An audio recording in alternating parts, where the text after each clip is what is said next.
एक बार एक आलसी व्यक्ति एक ऋषि के पास जाता है और कहता है, मुनिवर, मैं आलस्य से बहुत परेशान हूँ। ये आलस्य नाम की बीमारी मुझ पर दिनों दिन हावी होती जा रही है, लेकिन मैं कुछ भी नहीं कर पा रहा हूँ। कृपया कर मुझे कोई ऐसा तरीका बताएं जिससे मैं अपने आलस को त्याग कर एक कर्मठ और सुखी जीवन जी सकूं। ऋषि ने कहा, आलस उसी व्यक्ति के जीवन में होता है जिसके जीवन में कोई बड़ा लक्ष्य नहीं होता, जो जीवन को जीना नहीं सिर्फ काटना चाहते हैं। व्यक्ति ने कहा, हाँ मुनिवर, मेरे जीवन का कोई बड़ा लक्ष्य नहीं है, मैं तो बस जिए चला जा रहा हूँ। जीवन की परिस्थितियाँ मुझे जिस तरफ ले जाती है मैं उसी तरफ चला जाता हूँ। लेकिन मुनिवर, आप मुझे वो तरीका बताएं जिससे मैं अपने आलस से छुटकारा पा सकूं। ऋषि ने कहा, हमारे जीवन में आलस्य 3 मुख्य कारणों की वजह से आता है। पहला कारण है किसी बड़े लक्ष्य का ना होना, दूसरा कारण है अपने शरीर और मन को ना समझना, और तीसरा कारण है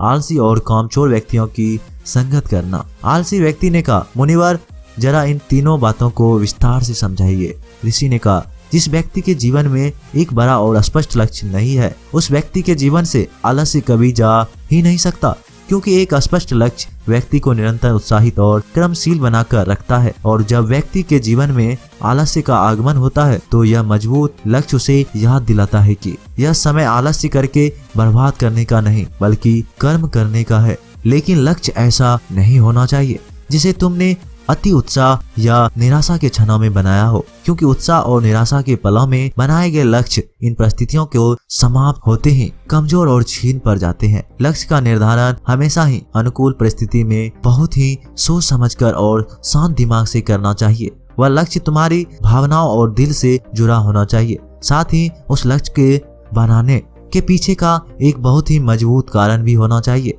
कि आखिर तुम उस काम को क्यों करना चाहते हो, क्योंकि जब तुम अपने लक्ष्य से भटक रहे होंगे तो उस लक्ष्य के पीछे का मजबूत कारण ही वो शक्ति होगा जो तुम्हें अपने लक्ष्य की तरफ वापस खींच लाएगी। अगर तुम्हारा लक्ष्य ऐसा है जिसके बारे में सोचकर ही तुम्हारे अंदर जोश और आंखों में आंसू आ जाते हैं, तो फिर तुम्हें चिंता करने की जरूरत नहीं है, क्योंकि फिर तुम्हारा लक्ष्य ही तुम्हारा आलस्य को खत्म कर देगा। ऋषि ने आगे कहा, लेकिन कुछ ऐसे भी लोग होते हैं जिनके जीवन में लक्ष्य तो होता है लेकिन वे फिर भी आलस्य करते हैं। तो इनके जीवन में आलस्य का कारण है कि ऐसे लोग ये नहीं समझ पाते कि हमारा मन काम कैसे करता है। हमारा मन बहुत ही चालाक है और यह हमारे साथ हर समय खेल खेलता रहता है। ये कभी भी किसी काम का विरोध नहीं करता, बल्कि यह तो उस काम को टालता है या फिर उस काम को करने में आने वाली कठिनाई को बढ़ा चढ़ा कर दिखाता है। जैसे कि अगर तुम इससे कहोगे कि पढ़ाई करनी है तो ये कहेगा थोड़ी देर आराम कर लेते हैं फिर पढ़ाई करेंगे। अगर तुम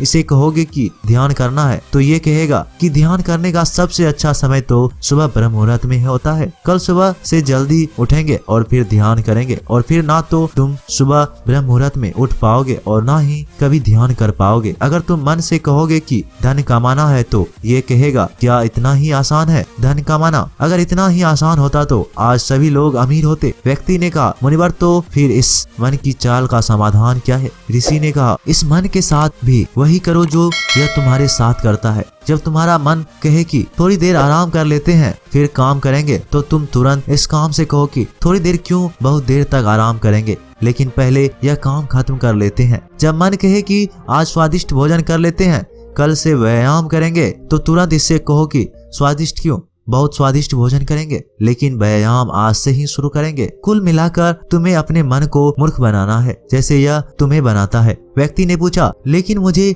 अपने मन को मूर्ख कब तक बनाना पड़ेगा? ऋषि ने कहा, जब तक तुम अपने जीवन से आलस्य को दूर रखना चाहते हो। ऋषि ने आगे कहा, या तो तुम अपने मन को मूर्ख बनाओ, नहीं तो ये मन तुमको ही मूर्ख बना ही रहा है। व्यक्ति ने कहा, मुनिवर, कभी कभी मैं ये निश्चय करता हूँ कि कल से इस काम को जरूर करूंगा और अपना समय बर्बाद नहीं करूंगा, लेकिन अगला ही दिन आते ही मैं फिर से काम को टालना शुरू कर देता हूँ। सुबह सोचता हूँ कि अभी तो पूरा दिन पड़ा है, दोपहर में मैं काम कर लूंगा, दोपहर होती है तो सोचता हूँ कि शाम को कर लूंगा और फिर शाम से रात हो जाती है, लेकिन मैं अपने काम शुरू भी नहीं कर पाता हूँ और फिर पछताता रहता हूँ। समय बर्बाद करने के लिए खुद को कोसता रहता हूँ और फिर अगले दिन भी मेरे साथ यही होता है, उसके अगले दिन भी मेरे साथ यही होता है और यह चक्र लगातार चलता आ रहा है। मैं अपने समय को सही तरीके से व्यवस्थित नहीं कर पा रहा हूँ। ऋषि ने कहा, बात समय को व्यवस्थित करने की नहीं है, बात तो मन को व्यवस्थित करने की है। जब तुम्हारा मन व्यवस्थित नहीं होगा तब तक तुम समय को व्यवस्थित कर भी नहीं सकते। अगर तुम्हें अपने समय को नियंत्रण करना है तो तुम्हारा अपने मन पर नियंत्रण होना बेहद आवश्यक है और यह संभव है ध्यान से, अपने विचारों के प्रति जागरूक होने से। दोस्तों, ऋषि ने उस आलसी व्यक्ति से ठीक ही कहा है कि हम अपने मन को व्यवस्थित किए बिना अपने समय को व्यवस्थित नहीं कर सकते। व्यक्ति ने कहा, मुनिवर, लेकिन कभी कभी ऐसा भी होता है कि किसी काम को करने का मन भी होता है, वो काम जरूरी भी होता है, लेकिन तब हमारा शरीर आलस्य करता है। हमारा शरीर में इतनी ऊर्जा नहीं होती कि हम उस काम को कर सके। यदि हम उस काम को शुरू भी कर देते हैं तो बहुत ही जल्द हमारा शरीर थक जाता है। फिर या तो हम उस काम को आगे के लिए टाल देते हैं या फिर अगर उस काम को करते भी हैं तो वो काम ठीक से नहीं हो पाता। ऋषि ने कहा, तुम अपने मन को तो मूर्ख बना सकते हो, लेकिन अपने शरीर को कैसे मूर्ख बनाओगे? शरीर चलता है ऊर्जा से और ऊर्जा मिलती है भोजन से, लेकिन अगर तुम ऐसा भोजन करोगे जिससे खुद कोई ऊर्जा नहीं है, कोई जीवन नहीं है, तो तुम्हारे शरीर को ऊर्जा कैसे मिलेगा? तुम्हारा शरीर पूरे दिन आलस से घिरा रहेगा। ऊर्जा रहित भोजन से मेरा आशय ऐसा भोजन से है जो हम सिर्फ स्वाद के लिए खाते हैं, जिसे ग्रहण करने से हमारा शरीर का संपूर्ण विकास नहीं होता है। इसीलिए तुम ऐसा भोजन ग्रहण करो जो तुम्हारे शरीर में ऊर्जा भरे, ना कि आलस्य। व्यक्ति ने कहा, मुनिवर, मैं ये तो समझ गया कि कैसा भोजन आलस्य पैदा करता है, लेकिन अब आप मुझे आलस्य के तीसरे कारण के बारे में बताइए कि बुरी संगत कैसे हमें आलसी बना सकती है। ऋषि ने कहा, किसी भी इंसान के जीवन में इस बात का सबसे ज्यादा फर्क पड़ता है कि वो कैसे लोगों के साथ अपना समय व्यतीत करते हैं, क्योंकि कोई भी इंसान अपने आसपास के माहौल और लोगों से सबसे ज्यादा प्रभावित होता है। इसीलिए तुम्हें इस बात का ध्यान रखना बहुत जरूरी है कि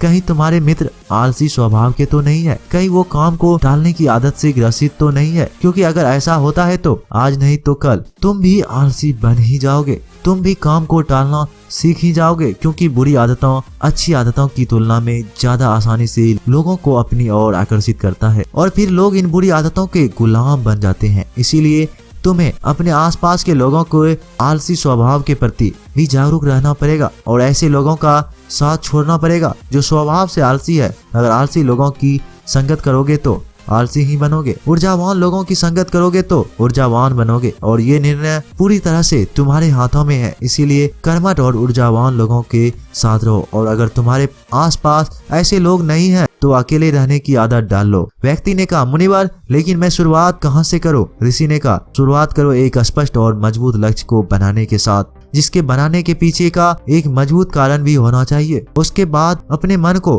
खुद को मूर्ख मत बनाने दो, बल्कि इसे मूर्ख बनाते रहो, क्योंकि जैसे ही तुम इसे मूर्ख बनाना बंद करोगे ये तुम्हें मूर्ख बनाना शुरू कर देगा। उसके बाद अपने शरीर का ख्याल रखो कि तुम कैसा भोजन करते हो। ज्यादा से ज्यादा हल्का भोजन करने की कोशिश करो, क्योंकि भोजन को पचाने में ही हमारा शरीर बहुत सी ऊर्जा नष्ट कर देता है, जिससे बाकी कामों को करने के लिए कम ऊर्जा बचती है और फिर हम आलस और कमजोरी महसूस करते हैं। आसानी से पचने वाले और ऊर्जा से भरपूर पदार्थ ही अपने भोजन में शामिल करो। उसके बाद अपने सोने और उठने का समय निश्चित करो, इससे तुम ज्यादा अनुशासित रह पाओगे। अपने दिनचर्या और रोज व्यायाम और ध्यान का समय भी निश्चित करो। साथ ही किसी भी काम को खत्म करने का एक समय निश्चित कर दो, इससे तुम्हारा दिमाग उसी समय तक काम को पूरा करने के लिए खुद को प्रेरित करेगा, जिससे तुम किसी भी काम को समय पर खत्म कर पाओगे। इसके बाद सबसे महत्वपूर्ण बात की आलसी और कमजोर लोगों की संगत करना छोड़ दो और खुद के साथ समय बिताना शुरू करो।